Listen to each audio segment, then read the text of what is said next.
Bonjour tout le monde, c'est Soulaf avec vous. Aujourd'hui, je partage avec vous une recette de ma cuisine en Algérie. Donc, soyez les bienvenus dans ma cuisine en Algérie. C'est la recette du tagine jbin, une recette très facile à réaliser, très délicieuse. Donc, on va directement passer à la préparation de ce petit plat qui peut être une entrée, qui peut être un accompagnement. C'est un plat bien riche et bien savoureux. Alors, suivez-moi pour avoir les détails de cette réalisation. Pour commencer, moi je vais préparer la recette avec 2 cuisses de poulet. C'est des cuisses de poulet bien complètes. Bien sûr, vous pouvez diminuer cette quantité ou augmenter la quantité selon votre besoin. Vous pouvez utiliser dans cette préparation les restes d'un poulet rôti. Par exemple, vous avez du poulet rôti et qu'il vous reste une partie de la viande blanche du poulet. Vous pouvez toujours l'utiliser dans ce tagine. Alors on va commencer par mettre l'équivalent de 2 cuillères à soupe d'huile dans le fond d'une marmite, comme ça. Je vais placer les 2 cuisses de poulet et on va ajouter les épices. Je vais commencer par ajouter un peu de curcuma, comme ça, c'est pour une jolie coloration des morceaux de poulet. Je vais ajouter un peu de poivre noir, donc juste un petit peu, pas beaucoup, parce que tout à l'heure je vais ajouter aussi dans ma préparation, comme ça. Donc on va ajouter un peu de sel, je ne vais pas en mettre beaucoup.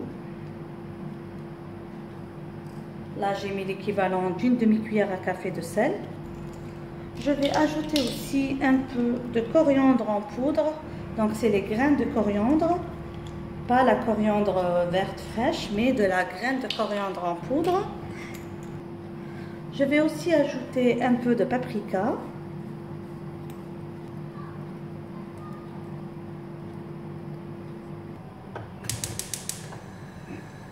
Je vais mettre à cuire sur feu moyen, tout en couvrant le poulet avec de l'eau et laisser bien cuire les morceaux de poulet. En parallèle, comme vous voyez, j'ai préparé les pommes de terre que j'ai coupées en petits dés et je vais passer à la friture. Donc, je vais saler un petit peu, pas beaucoup. Donc, il faut faire attention au sel entre les frites, entre le poulet et entre le restant de la sauce. Donc, on va faire juste un peu de sel et on va passer à la friture des cubes de pommes de terre. Alors maintenant, comme vous voyez devant vous, on a les ingrédients pour notre tagine jbin. On va avoir besoin de 2 à 3 pommes de terre coupées en cubes et cuites, donc frites ici. On va avoir besoin de 2 à 3 cuisses de poulet, donc ça va dépendre du nombre de personnes.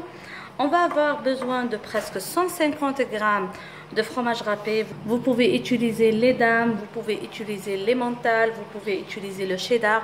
Donc c'est une question de goût. Il y a beaucoup de gens qui utilisent beaucoup de fromage dans le tagine jbin, mais moi j'aime pas utiliser trop de gras parce que franchement avec les œufs c'est vraiment beaucoup de gras. On va avoir besoin de 5 à 6 œufs selon leur grosseur. On aura besoin d'oignons coupés en petits cubes, on aura besoin d'ail râpé et on va avoir besoin d'une demi-botte de persil haché. J'ai oublié tout à l'heure de mentionner la coriandre qui est aussi un ingrédient important dans notre recette. Donc comme vous voyez, on a émietté le poulet à de petits morceaux, donc pas trop grands. Voilà. On va faire revenir l'oignon et l'ail dans un peu d'huile, jusqu'à ce que l'oignon soit bien cuit et devienne bien translucide. Comme vous voyez, l'ail et l'oignon ont pris une belle couleur. Je vais ajouter les morceaux de poulet bien émiettés et je vais ajouter un peu de la sauce de cuisson du poulet. Donc pas beaucoup. On va laisser le tout bien revenir pour que ça soit bien imprégné et pour que les saveurs se mélangent. Et on va laisser réduire un petit peu. Voilà, maintenant, comme vous voyez, la sauce est bien réduite.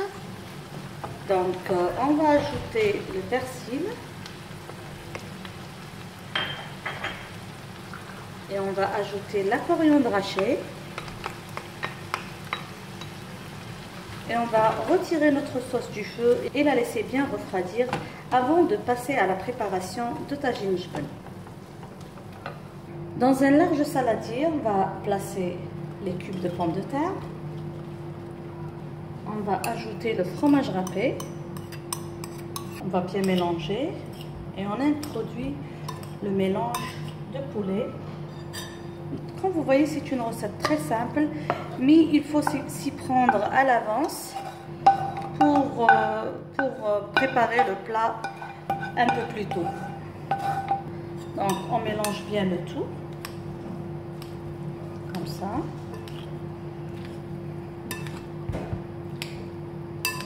Et on va commencer à introduire les œufs jusqu'à avoir la consistance voulue de notre tagine. Donc ici, j'ai mélangé les 4 premiers œufs. Voilà, avec 4 œufs.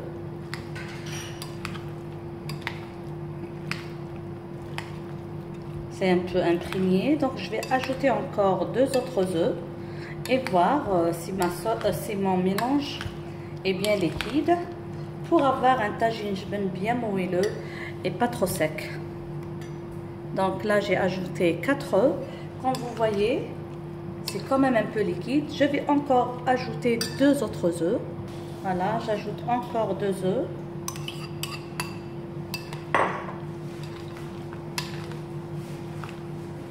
Si vos œufs sont de petit calibre, vous pouvez aller jusqu'à 7 à 8 œufs. Voilà. Comme ça, pour moi, c'est une jolie consistance. Donc, je vais faire la cuisson de mon tagine dans un moule en silicone parce que j'aime la forme qu'ils ont. Le résultat obtenu est toujours beau. Vous pouvez toujours le présenter avec une salade. C'est franchement très beau. Vous pouvez aussi faire le tagine jbin dans des moules individuels. Quand vous pouvez le faire dans un moule à quiche ou un moule à tarte et le couper en tiers ou en quartier. C'est un plat très beau à présenter. Donc moi je vais ajuster la surface de mon tagine comme ça et on va mettre à cuire dans un four préchauffé à 180 degrés pendant presque 20 minutes. N'oubliez pas que tout est cuit dans notre plat, on a juste besoin de la cuisson des œufs. J'ai placé le plateau au milieu et je vais laisser cuire 25 minutes. Et voilà mon tagine à la sortie du four. Je vais laisser refroidir un petit peu et le présenter avec une bonne salade. Et on passera à la dégustation. Merci de m'avoir suivi. J'espère que vous avez aimé cette réalisation. N'oubliez pas de cliquer j'aime et n'oubliez pas de vous abonner à la chaîne YouTube. Et attendez-nous pour de prochaines réalisations. Bisous!